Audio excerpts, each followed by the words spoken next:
Today we've got Skyler from Varials. Super excited to chat with you, Skyler. Yeah, obviously, for those that don't know, you're the brand new member of Varials. Screaming Mhm. now, and I'm just super excited to chat about the album. I was listening to a little bit of it today, and I'm just really stoked about it. It's so heavy. It's all the things that Varials always has done really well, and more.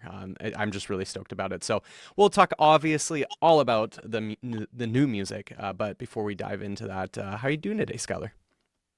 Good, man. How are I'm you? doing just fine.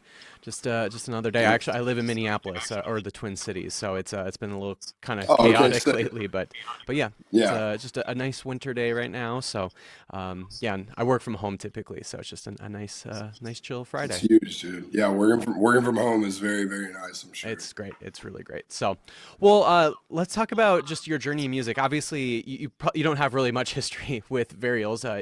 You're brand new for the most part. I know you said just a bit Yeah. ago that you've been kind of in the band for about a year and a half, but officially have been announced for a few months now. But so you Mhm. haven't spent a ton of time with Varials, but yeah, I'd love to just hear just what kind of got you into music to begin with. Like, what were some of those first early music memories for you that maybe eventually inspired you to want to become a musician? Yeah, man. So like growing up, obviously, like my mom like would always like have certain like bands playing on the radio. There's a lot of Linkin Park, Oh, Limp Bizkit, things like that realm. your mom liked Linkin Park Um, and Limp Bizkit. yeah, You had the cool yeah. mom. She was super big into it. So that kind of like I've always been driven to like heavier music, like typically because that's like what was like kind of engraved into my brain at a young age. Oh, there he Oh, is. What's up, dude? Hi. you're totally fine. Sorry I'm You're totally fine. late. Yeah, go ahead. Go ahead. Yeah, go ahead. You're good.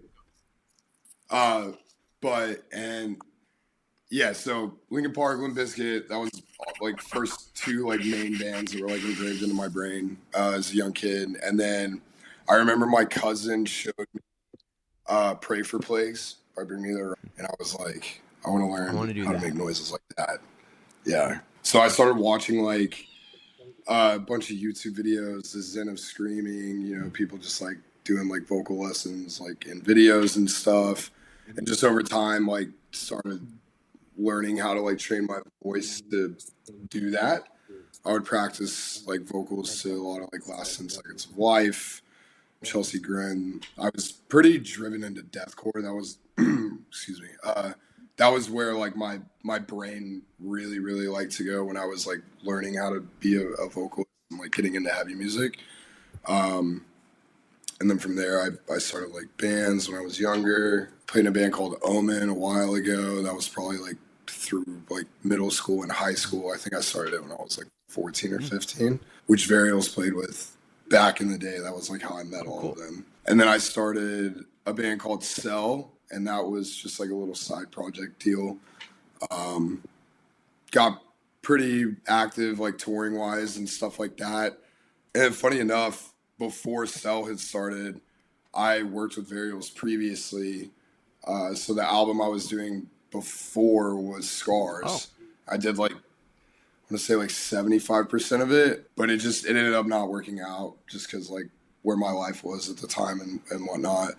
Started touring with Cell full time probably like a year or two after that, and then called me and needed me to come fill in for a couple tours, and then got the official here you offer are. for Varials, and now we're here. When you say that you were doing some work with Scars, like how in what capacity were you like also like So I had like after Travis had quit, they hit me up. Sean initially hit me up, asked if I would be interested in trying out. I said yeah.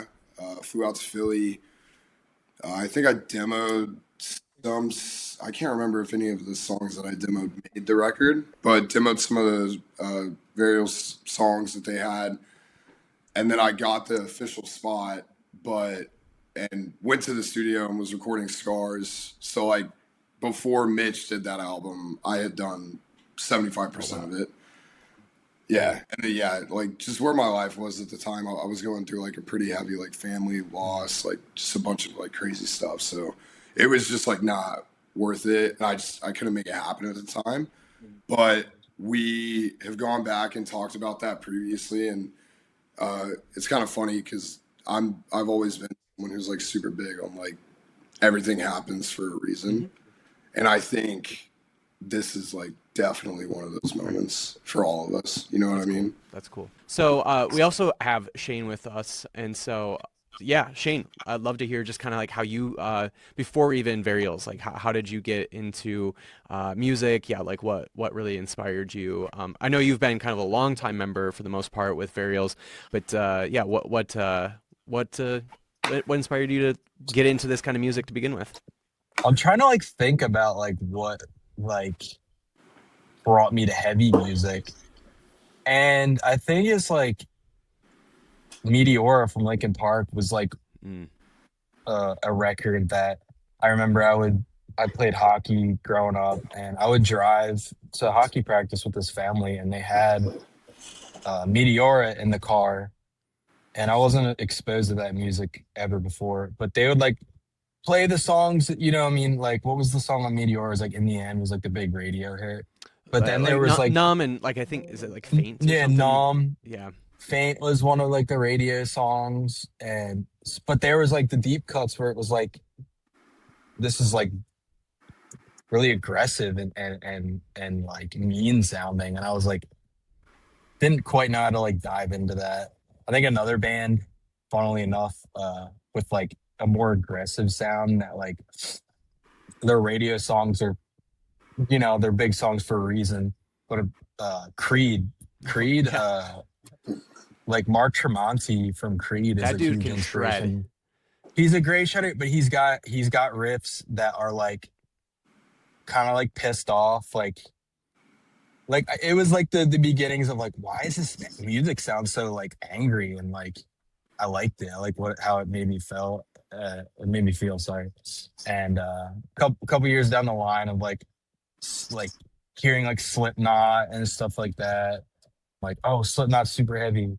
And then I, you know, got a computer and like on LimeWire, I would type in like metal or like something stupid.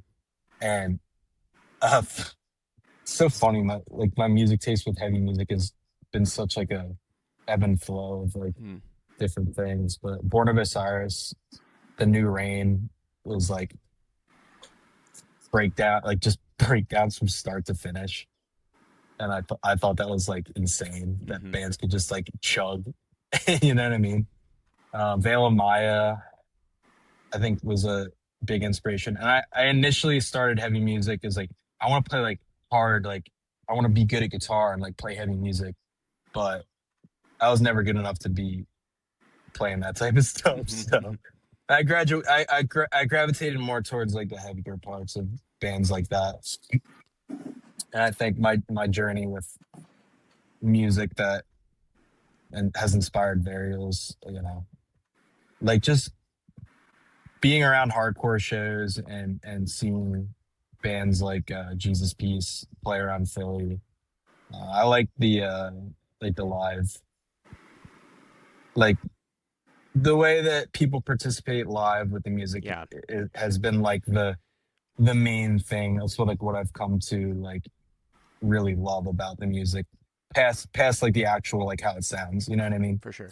Yeah. So I mean, it's no hardcore is like longer ruined concerts for me. Like, it's so hard to go to like some big stadium right concert of some big band because, like, you know, for sure. I'm used to paying $15 and feeling like I can be on stage, and Yes, that's just not, yes. that's just not how most concerts are.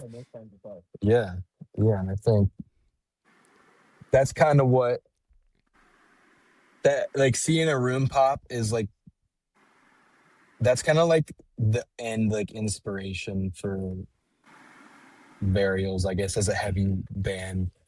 It really boils down to that, like how people can participate with it and connect with it and move around and dance. And there's all these different genres of music, like EDM. Like people go to dance to that, like hip hop, Right. and we go and like dance at the club. And it's just like we have our own little like world Yeah. with heavy music Yeah. where people can go to like, you know, the show and dance and jump off the stage and all that. Yeah. So, Yeah. One thing that when I look back to your guys' history, you get started kind of at like an interesting point in heavy music history, or at least from my perspective. Cullen and I, Cullen is my friend, and he's not able to join right now for this interview, but we grew up super into solid state bands, like Norma Jean, Under Oath, all those types of solid state bands. And around that time of like late, maybe kind of mid 2010s, maybe even early 2010s, both him and I really kind of actually gravitated away from a lot of heavy music. It just felt like a lot of those bands were either going on hiatus, either maybe even breaking up, like in Under Oath's Yeah. case. But yeah, a lot of those bands just kind of fell off the map for a little while, and it felt like a lot of like metalcore, hardcore, just heavy music was kind of like just sort of lost a little bit of its luster that it had in the early mid 2000s. And I don't know, like, but you guys start around that time. Like that's the time that you enter in the picture. And Right. what's interesting is like I also look at some of the other really successful heavy bands that are huge right now. I mean, massive bands like Knocked Loose, for example. Like that's kind of around the time that they started as well.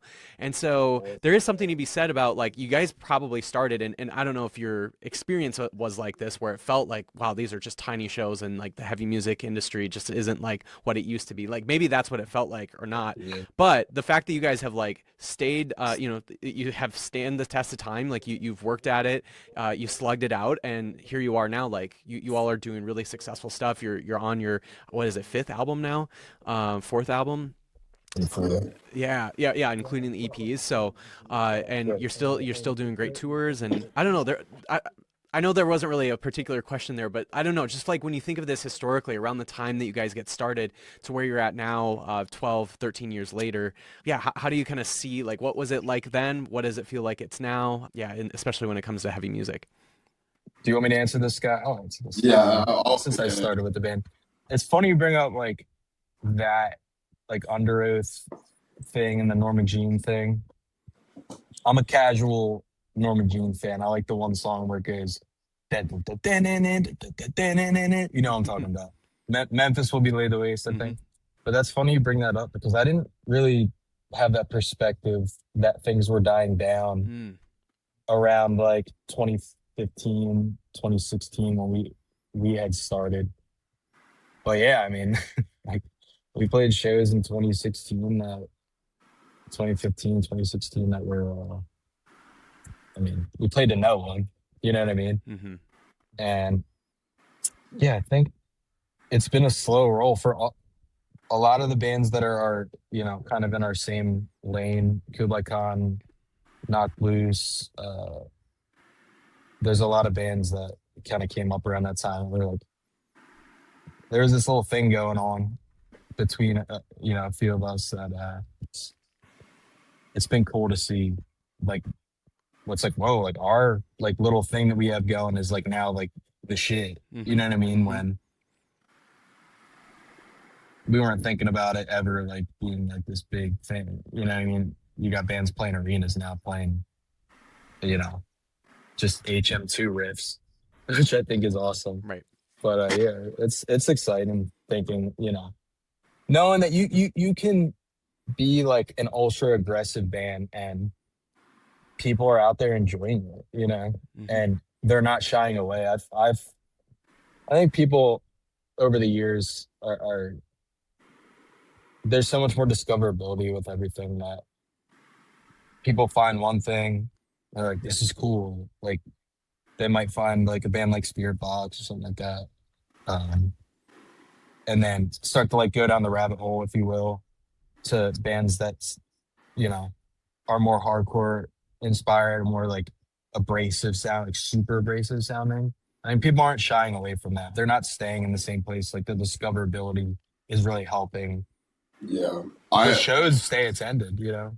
I was gonna say too, like it's crazy looking at it now. Like I remember being younger and heavy music feeling like it was so like explosive, but I feel that like now that we're like older, like it's way crazier now than it was back then, but it still felt the same way that it does now. Does that make sense? Mm.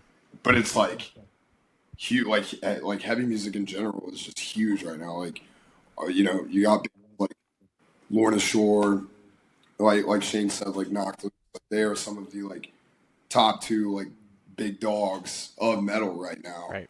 and they're doing shit that like most like bigger like rap groups or like EDM artists, pop artists are doing, and it's really cool to see how accepted metal is nowadays as well. Um, Mm-hmm.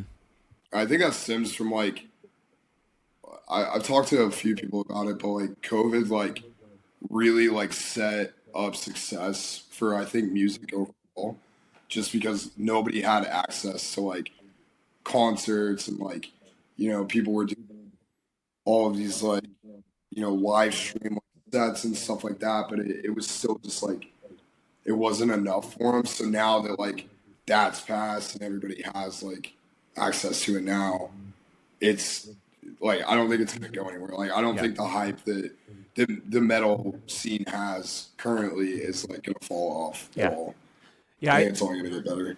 Yeah, I think COVID was one of those situations where I think it really exposed to a lot of people that this music that we love, this heavy music, especially when it comes to you're talking about this, Shane, like how much like the live part of it is such a huge, it plays a huge role of why we even like this kind of music. Yeah. And I think what COVID exposed was we can't take this for granted. Like there's a real possibility like these bands will end, or there's no going to be no more shows, and like we just can't take it for granted. And so I think a lot of people coming out of COVID just became way more appreciative of like they're not going to just take this for granted anymore. Like they're going to invest into these artists. They're going to go to the shows. They're gonna really give a shit about this music. And so at least for me, like that certainly was the case, and at least from what I've seen from other fans within this genre, like I think there was a little bit more of an urgency to not take this for granted anymore.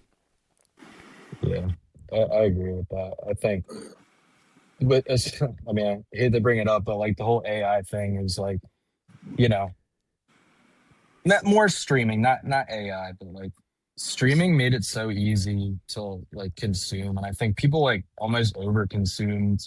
Where it's like I can just listen to all these bands, like, and now with Spotify is actually, I mean, they've promoted shows on the artist's Hmm.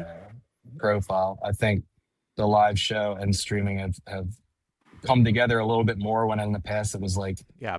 kind of separate in like a weird way. Whereas like, I mean, you can still see it now. Bands have a trillion streams and no one comes to their shows. But I think people are, like you said, they're trying to like get involved in a way where, you know,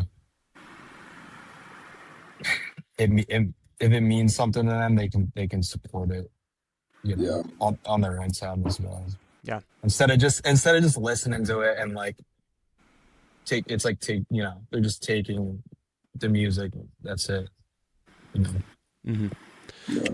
Well, let's talk about the new album. Shane, I know you've been working on this album for a little while. Then Skyler, you kind of came a little later on to this album's kind of process, the writing and the recording of it. So yeah, like what one of the things I'm always kind of curious for bands, especially bands that have been doing this for a little while, is like, were there aspects to this album as you were writing, Shane, that you were like, we want to do this maybe a little different? Like, obviously, there's going to be that core Varial sound that you're always going to want to write. But I'm sure there was like parts of this album where you're like, we want to do this a little differently. We want to experiment with something like this a little differently. Yeah, what was there that, and if there was, like, what was that for you all? As far as like composing the songs, uh, there was definitely like I was getting stuck personally, just writing heavy songs over and over again. Just like gets to me where it's like I love writing heavy music, obviously, but I just felt like I was in the same kind of space while doing it. So what I would do is one thing I would just write something weird and put it off to the side, and sometimes even bake that into like a heavier song, and just to see if it worked. I think there wasn't a conscious like, hey, we gotta like try some weird stuff. It just happened naturally because you know there was definitely at one point I was like toying with the idea of just like 10 mosh songs, that's it. And then we like I couldn't bring myself to just like do 10 mosh songs. Like Right. we kind of have like it's kind of in our like it's just in what we do. Like we love to push the envelope a little bit on our own sound. I don't think we're reinventing the wheel or anything, but it comes more from that. Like I guess fear of just like being in the same wheelhouse all the time.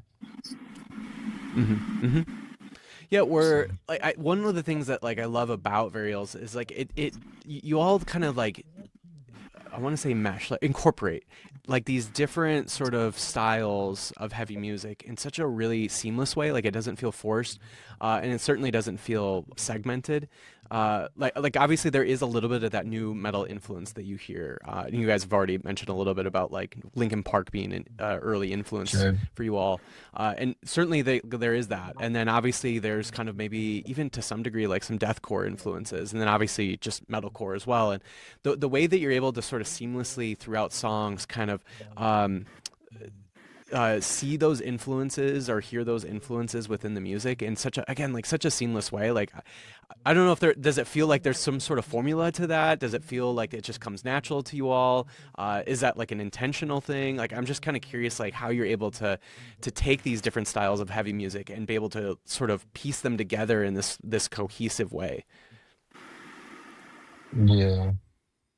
I think we just kind of play to our strengths. I mean, something that happened naturally was I started writing a new batch of songs when Sky was kind of coming into the fold, and I know his background in like deathcore or like slam, if you will.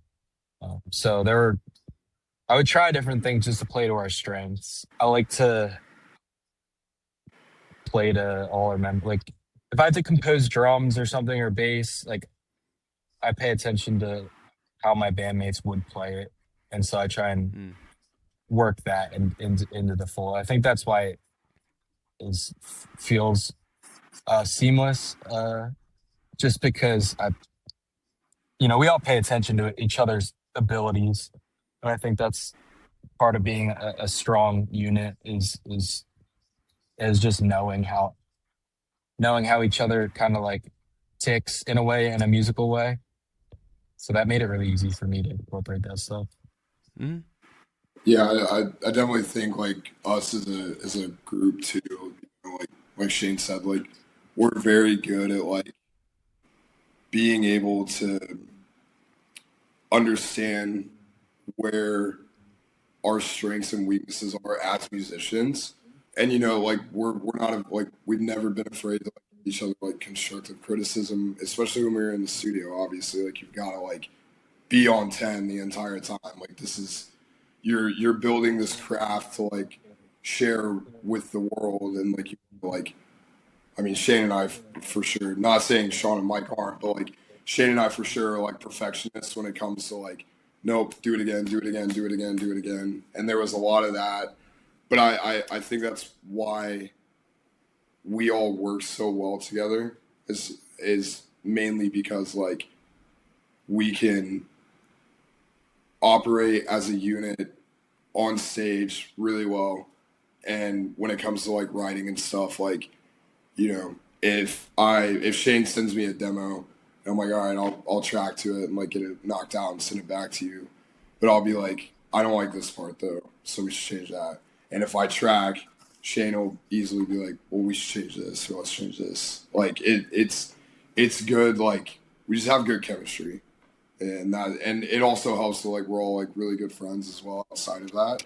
So I think that comes into play too. Like nobody like when it comes to being like in a group together doing what we're good at, nobody is like getting their feelings hurt when like one of us is like, that's not good, you can do better. It's not like a dig at anyone. It's just you want it to be like 100. Like we're not gonna put out something that we think is like 98% good. Like we wanted this album to be 110% good. Like great, if I could say that. Is that something where, like, as a new person, you kind of have to kind of force yourself to receive that criticism a little, like, kind of like you have to force yourself to like receive that criticism right away, because like I can imagine like if you're close friends with somebody, uh, like because there's already been that rapport, like there's that security in that relationship, it's a little easier.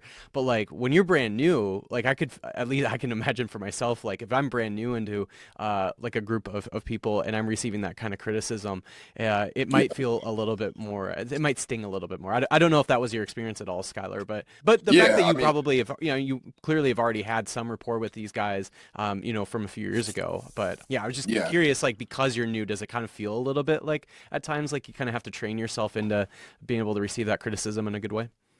I think for me, like just considering, you know, I had heard a few of the songs before we did the Throne headliner in the States last year.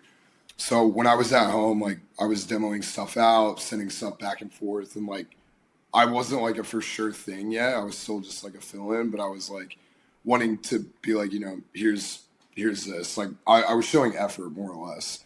And once I joined full time, like we had already gone back and forth to the degree of like the constructive criticism side of things. So like I knew how we were going to operate at the studio, and I think the main thing for me, it wasn't really like lyric, like we all like put the lyrics together as a group. Like that was like a lot of like me, Mike, and Shane. Sean helped out as well, but that like we were just like, all right, what are we gonna write about? Like how are we gonna word and structure certain verses and all this? Like it was a team effort for sure, which was my first time ever doing that because normally anytime I'm like doing stuff for my other band, I'm writing lyrics before I even know like what the songs instrumentally are gonna sound Mm. like. And I'm like, oh, this works here and blah blah blah. So it was a cool experience for that.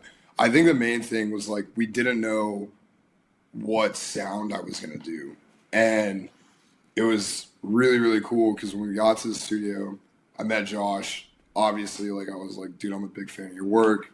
Like you've worked with a lot of bands that I grew up listening to. And that was really cool for him and I to like kind of build a bond like over that and just over music in general. But then he looked at me and he was like, all right, well, let's get you in the booth and see what kind of noises you can make. And that was when I got nervous because I'm more, I don't want to say like, I'm more lower tone when it comes to me doing vocals.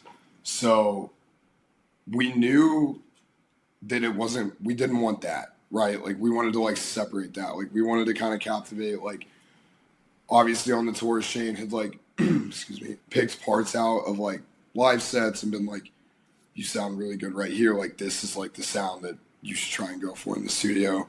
You're never going to be able, I mean, you can, but like I'm just one of those vocalists that I feel like it's not necessarily about technique per se. Like I do have like my warm ups and all that, and like I know how to like do what I do, but like I I'm just like yelling, you know, like I'm just like yelling really loud. And so when we got to the studio, we were like, all right, what sound are we gonna do? Like how do we want this to sound? And went through like different structures. Like it was more like low toned at first, and I was like, don't like that. They were like, we don't like that. That's not really our style.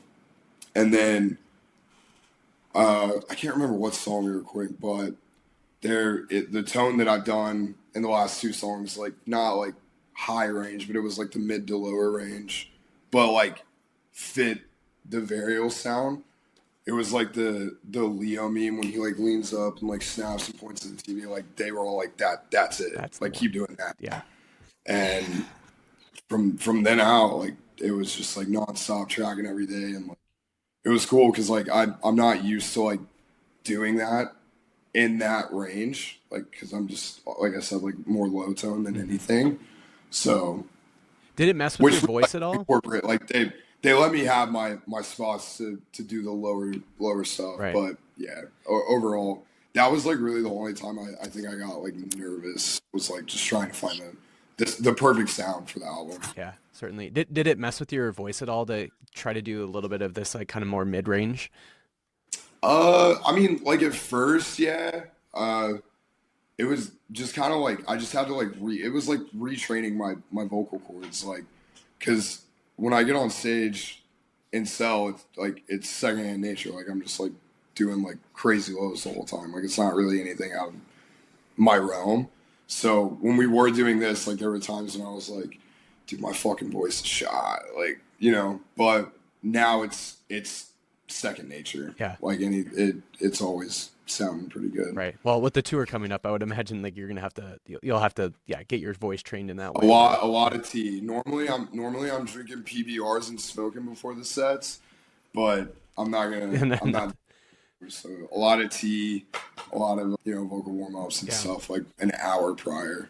Yeah. I a couple months ago interviewed the vocalist. I'm forgetting his name right now, but the vocalist from Bless the Fall, and he was saying that one of the ways that he trains before a tour is he will literally go to like a track and run, and as he's running, he will scream, uh, just Oh, so that he's like able to do like the physicality of running around on stage and everything. That part of it, yeah, while his voice is also like getting trained as well. But I always thought that was really interesting to like try to like incorporate not only the vocal training that you have to do but also like combine that with the actual physical training, so I don't know if that's something you would ever do, but I just found that really yeah. interesting. No, it's funny because Shane and I do our warm ups together, and we would be like 10 minutes before we're going on, and we're like in like the green room hallway, like we pace back and forth, but we do this thing where we're like screaming at each other, and we're like, whoa, but like obviously like in the tones that we're doing, and people are walking by like, what the fuck? It's just like the weirdest argument I've ever heard. Yeah, Yeah. not It even looks like saying, an argument, but screaming in two each other's people are just yelling "whoa" at each other. face. That's awesome. Yeah, what like just so far, like I know the album hasn't come out, it's gonna come out next month, but yeah, just like so far, what's the reaction been from I think there's like been like one or two songs that have been like released so Just far. two, yeah. Yeah, what's the reaction been so far from Varials fans?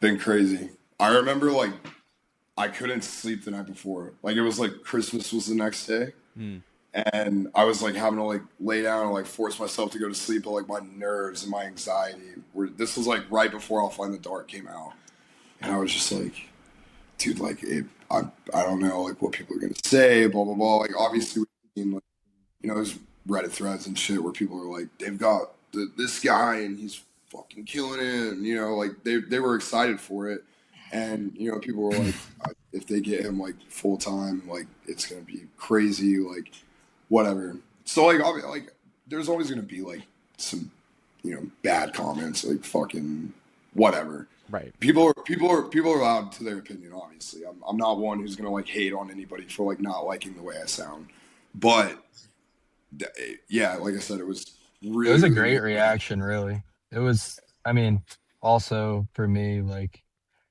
uh, pretty, uh, pretty nerve wracking. Like, we had gone through some, lineup changes. Obviously, we haven't released music since 2022.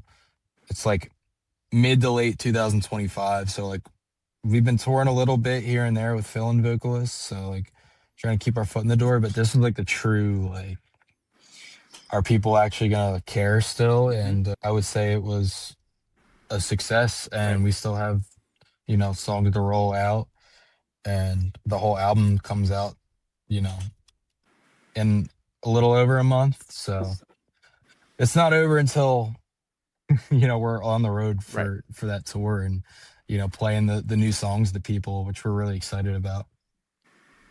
Yeah. Yeah, One of the things I like notice is, especially with the last album, like, Mitchell was, obviously an incredible vocalist, but it doesn't sound like Skyler to me that like it sounds like it doesn't sound like a completely new band with your vocals. Like, you've yeah, got a little, similar tones going on in your screaming. And so, yeah, I felt like it felt very natural yeah, of a fit, to be honest, just vocally. yeah. I mean, yeah. One thing that we wanted to do, and I've said this a ton of times, but coming into the picture, like I wanted to like remind people why they fell in love with this band years and years ago, while also kind of like captivating a new and fresh sound for it and exposing like a different kind of side of what Varials is able to be. And I think we executed that like very, very well. I think people are gonna really like the album Yeah. for sure. Are there any songs in particular that come to mind when you guys go on tour here shortly? Are there any songs that you're like, I'm really excited to play that new song for whatever reason? Blissful End. That song is that's I think we all really, really like that song a lot. Yeah. Plus Fun School. Silent Song Demise too is called, I mean, all the new songs that we love playing them. They're fun. It feels fun to play them. They're meant for, we were talking earlier about the live setting. They're meant for that. And we're pretty confident that they're going to go over well Yeah. Are live. there So, any specifically that you think, like from an audience perspective, you think the audience will love the most? Like, are there any ones specifically that come to mind? Like, there might be songs that you personally like playing, but I would imagine then there's songs that you yeah. just know that's just gonna get the audience going. Are there songs Yeah. specifically you can think of that, yeah, the audience will really appreciate? Well, there's a track I would just called say the whole set overall. the whole, I mean, yeah. I mean, honestly, the whole record is meant for that. Even songs that are off the wall, you know. There's a fewer fast paced ones. There's some slower ones. Skyler was talking about Blissful End. That's a really upbeat song.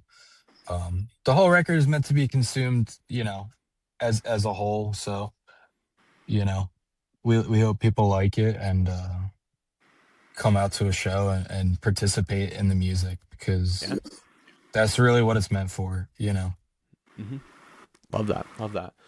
Well, I'm excited for the new album. Excited for the tour. Are you guys coming to the Twin Cities by any chance in Minneapolis or St. Paul? I haven't looked at the tour dates yet. We're I not. don't think so on Shoot. this one. We're Okay. not. Well, Yeah. next time you guys come through, I'll certainly be there. I'm excited. Yeah, just the new album so Yeah. far, the little that I've heard has just been really incredible. So I'm just really stoked on it. So, Skylar. So Shane, I know you popped on after I already told Skylar all this. So Skylar, you can go first. But we're gonna do top 5 most influential albums. So the albums that have shaped you as a Okay. person, as a Oh, wow. musician, not necessarily your favorite, but just most influential.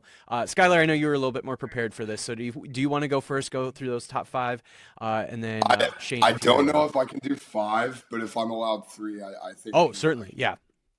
So, like I said, Limp Bizkit, Significant Other, that is like one of my favorite albums, like from start to finish. I'm trying to remember. Is that the first one or the second one? It's the second one that they released. Let me look really quick. Okay. I believe it was the second one. It's the second one, I think. Because is it like Chocolate Starfish that was after that then? Yeah, Yeah, Chocolate that Starfish was was after. Okay. So $3 Bill Y'all was their like first record Okay. that they put out. Significant Other. I'd hate to say it because I love Meteor a lot, but Hybrid Theory You got it. is I mean, just yeah. that is probably one of the most listed albums on this podcast. I think like usually like a Jimmy Eat World album is usually mentioned quite a bit. But yeah, I think Hybrid Theory is almost always a listed one. It's just Yeah, it's I so mean, dude, good. it's a monumental record. You know, I mean, you can never go wrong with putting that on. I'm trying to think of something else because I just have so many albums that I like, dude. I think I'm gonna stick with the 2. Those are like my top 2 like heavy records Okay. that I really like. Yeah. Are there any albums like more recently where, maybe in the last 10 years, for example, that you've listened to it and you were like, oh, I really like the way that they write, or I like the lyrics, like how this person did the lyrics, or I like the way that this person screams. Like, has there been anything in the last 10 years that maybe has like even influenced you to some degree as a vocalist or as a songwriter? I mean, I'm like constant, like I always have like something playing, and I'm just like, dude, my playlist is like, I don't even know, it's like over 130 hours worth of music. Like, it's a lot. Not like off the top of my head, but I keep up as much as I can. I'm always like trying to listen to the new stuff, but I also like find myself going back to my roots a lot. Right. I mean, there's a bunch of like crazy good like young hardcore bands coming out right now, especially out of Oklahoma too. Mm-hmm. I like country. There's a lot of country records that I like. Obviously, like hip hop and rap, I'm really big into that. Like West Side Gun, Griselda, stuff in that realm. Yeah, not off the top of my head, but I keep up as much as I can for sure. Love that. Love that. Shane, do you have at least a few albums that have shaped you either as a person or a musician? Yes. I'm gonna rapid fire them all for you here. All right, let's hear them. Um, Heavy albums or just No, just any. albums? It truly can be anything. Yeah. Okay. All right. Oh, in that case, uh, Good Apollo and Burning Star 4 by Coheed and Cambria. Oh, okay. Uh, Wow. It's always on, dude. it's on a lot. And Keeping Secrets of Silent 3, Coheed and Cambria. Second Stage Turbine Blade, Coheed and Cambria. You really like Devil's Coheed? Canyon. I really love Coheed. Can't see it, but I got a tattoo. Nice. Devil's Canyon, Molly Hatchet, and then Oh, that's a cut I what's haven't heard in a while. yeah, that's I wouldn't expect anyone to know that. I'm gonna pull a CD out of my car, and whichever one that is, That's gonna be we're the gonna one. go with. Yeah. Of course. He's Do got you like still so listen to many CDs? hits, dude. I don't have an aux in my car, Oh, so you have to. So I have CDs. Dang. Yes, What are you driving, like a 2008? I'm in a two. Damn, I'm in a 2006. I'm in a 2006. Hold on, Wow. these are all trash. No, the Pontiac's legendary, dude. We love the These- Pontiac. All right, the last album, G Unit. Oh, Beg for Mercy. G-Unit. Oh, dude. Oh, that's a sick Beg for one. What Mercy. is that one? Wasn't that one from like 2002 or something? 2003? Yeah, I think that's like. I got this for $5 at Siren Records. Shout out Siren Records. Hell yeah. G-Unit. That Oh, shit's Go, dude. gosh. This is back when he was What else do like, I got in here? that was Dude, he's got. Great album. Oh, Story So yeah. Far. Story What So you don't Far? see. Aren't they coming out with a new album soon, or they're like getting back together or something? I saw. I think so. Yeah, I see him doing. What's his other Circus one called? Survive. Great Pressure? album. Yeah, No Pressure. Yeah, No Pressure is sick too. Circus Survive. Great album. That's a This great one. is on Letting Go. Hold on, I'm just pulling up all the fucking classics. Yeah, you've got a good mix there. The Amulet. The Amulet by Circus Survive is my top songs, or I think there was like 3 songs in this on my top playlist. Dang. I We're don't doing listen to music that much anymore, really. I don't. Like, I listen to music in my car when I have CDs, but Right. I listen to like podcasts and stuff. But like, I remember over the summer just going to the driving range, like golfing, and just listening to that album on repeat. Incredible album. It's horrifyingly beautiful. I love it. It's a great Man. description. Horrifyingly beautiful. Yes. That's awesome. It's anything it's a Anthony it's a Green wild touches ride. is great. Yeah, man. Have you listened to his he's- Ellis Dunes project? Yeah, I have listened to LS Dunes. Funny enough, the guitar player from Coheed and Cambria is in that band. Oh, that's right. Yeah. Travis Stever. Shout out Travis. We don't know each other, but I watched Coheed side stage and I gave him a handshake or something. I forget what he did. I was watching him side stage, And you haven't washed he, that like, hand walked- since, right? Yeah, well, no, I remember what he did. He walked past me and he bumped my chest, and I was like, "That's my dog. That's like my favorite band in the world and my favorite guitar player." He shed just one tear. I shed a little came out tear. his eye. And then I met Claudio. After that.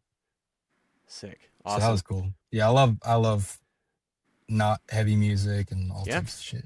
That's awesome. So- Well, you can definitely hear some of those influences in your guys' music, which is really cool. It's always fun to like hear, or it's fun to talk about like some of these albums that shape an artist, and then you can kind of hear in different ways how those artists and those albums have influenced their own music that they're making, which is always cool. So sweet. Yeah. What do you guys want to plug? Obviously, new album comes out in just over a month. Tour. Yeah. What do you guys want to plug? Yep. Album drops February 27th. Gonna be everywhere. Stream it, listen to it. Yes, Buy it. we're on tour as well. Don't forget. We're on tour Come right out to after a that. show. Shout out Coheed and Cambria. Shout out Mid Vessel. Shout out Mid Vessel. Shout out Jaeger. Shout out Backroom from Oklahoma. Shout out all my boys, my family. I love you guys. Shout out Fearless Records.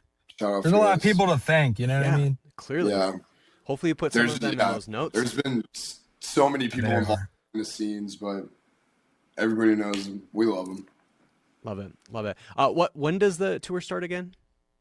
I think March 12th, right? March 12th in Detroit, Michigan. Okay. So a couple weeks after the album gets released, and then, then you start. Everybody will have time to put it in and check it out, and then come to the show. Love it. Sweet. Well, I'm excited. Anything else you guys like to plug? I think I'm good. That's it for me. Great. Yeah. Cody and Cambria. Thank you so much for having us, by the way. This is really cool. Yeah, absolutely. Well, thanks so much, guys. I'm super stoked about the new album. This last year for music was one of my favorite years ever. And with your guys' new album coming out, Converge has got the new album coming out here soon. Like, there's just already so many new albums I'm already excited about. And so your guys' album is definitely one of them. So just super, super stoked. So thank you guys so much for chatting more about it. Yeah, thank you so much for having us, man. We appreciate it.